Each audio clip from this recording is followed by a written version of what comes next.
Welcome back to Capital Connections. Let's join Governor Kasich, who's going to focus on his fiscal policy.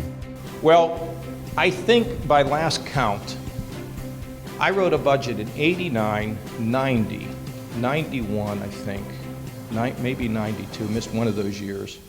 93, I think I wrote 2 or 3, 94, 95, 96, 97, 98, 99, 2000, 2011, 12, 13, 14, and 15. So I have a little experience in writing budgets. Okay, that's really interesting, isn't it?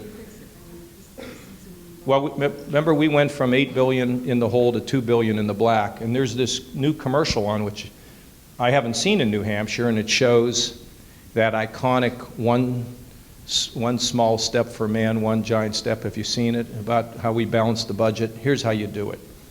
I'm going to put you in charge of foreign aid and defense, the 4 of you. And I'm going to put the 4 of you in charge of half of the departments in the federal government, what they do and how they function. And then I'm going to put the 2 of you and you 2 in charge of entitlement reform, okay? Now this is the way that I've done it throughout my career. So there's some ground rules. If you're going to be in charge of these programs, then you have to work hard to figure out how to make them work. And whoever you know, if you know somebody like your uncle who works in the program that you're looking at, you can't favor your uncle.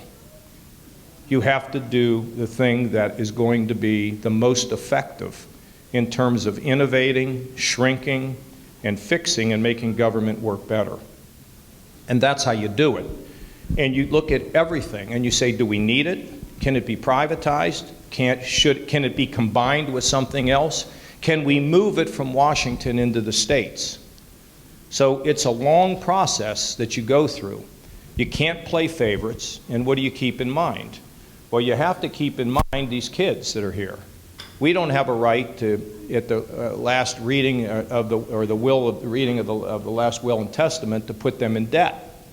And that's what we're doing in this country. So there's a moral purpose behind balancing the budget. Now, I also support a constitutional amendment to require a federal balanced budget, because I'm going to tell you, they're not going to do it consistently if you don't have that requirement. Now, we're balanced in Ohio, you're balanced in New Hampshire, because it's the law. Right now in Washington, they got a million excuses as to why they don't balance the budget. So we need to put that requirement in place.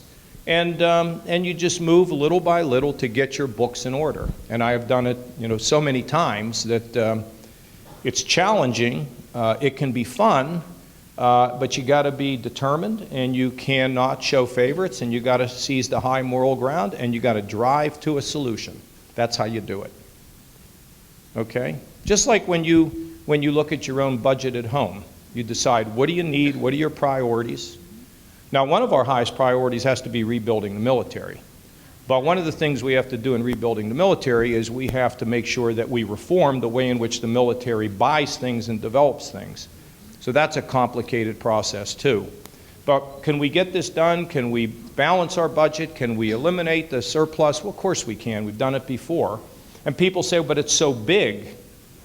So I asked somebody last night, I said, how do you eat an elephant? One bite at a time. And here's the good news.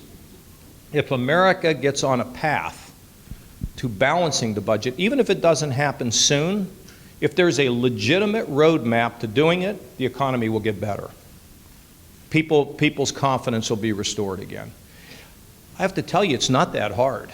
It's pretty simple. It's the politics that are hard. And that's why when we're all fighting with one another all the time, we can lose sight of what our primary purpose is, which is to serve the country and not our political party.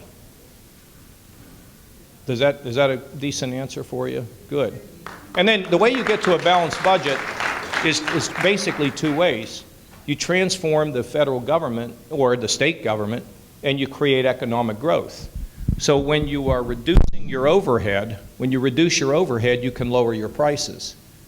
And then that's exactly how you get it done, both by restraining spending and by having economic growth that brings more revenue in that helps you to make sure that the spending meets what's coming in. When I left Washington, I spent 10 years of my life fighting to balance the federal budget, and we got it done. When I left Washington, we had a $5 trillion surplus, and it got spent overnight. So in Ohio now, we have a surplus. And see, once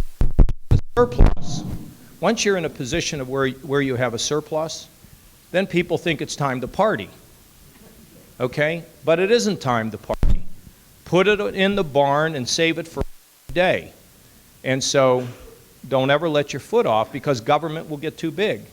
And government ought to be a last resort, not a first resort, in the way in which we tackle problems. So I'm optimistic about it. I will tell you this.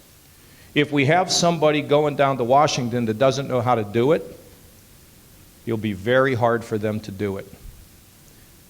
Let me explain to you. You get elected by the school board, and you're a reformer, and you go to your first school board meeting, and they say, what a great job you did running your campaign. Now we're going to tell you how things really work around here, okay? And that's what Washington does. So you got to have a clear idea of what you're going to do, and then just go do it. So one thing I want you all to realize is this. When I tell you these things, this is not based on theory. These are things that I have done and accomplished. So you got to pay attention to that, okay? When we return to Capital Connections, we'll get Governor Kasich focusing on Social Security. So please stay with us.